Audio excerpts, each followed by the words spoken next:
So in this video, we'll look at the art of relaxing retinectomy or RR in retinal redetachment surgeries.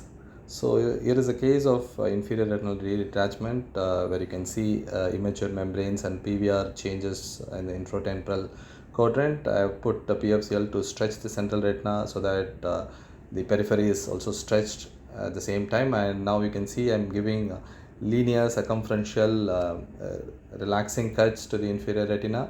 I prefer to do this as an early option rather than resorting it to last option, and I prefer to give linear cuts. The reasons are: one, I get a very smooth edge at the RR, which is very good for opposing these edges to the underlying choroidal bed, and also the vitreous cavity doesn't get really turbulent, which would otherwise happen if you give multiple punctures to the retina. And it's important, you need to clear all the anterior retinal tissue because you don't want proliferative changes or PVR changes in the future, which would cause redetachment once again. And once this is done, you need to ensure that the RR edge is completely free. There should not be any addition between the RR and the choroid underneath and the surface of the retina and the choroidal surface.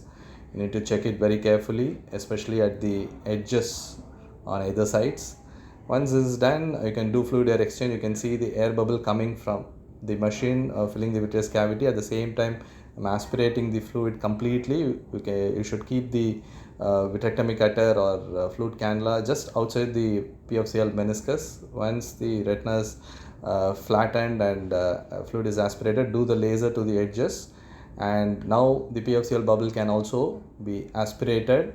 It's very important there should not be any traces of fluid at this point of time, because otherwise it would cause sagging or slippage of RR edge, which can cause redetachment once again in the future. So that shouldn't happen. Once you are through with PFCL removal and fluid removal, inject silicone oil, and that's the case. This is a 1 month post-operative picture where you can see flat RR edge, and this patient also had 624 vision.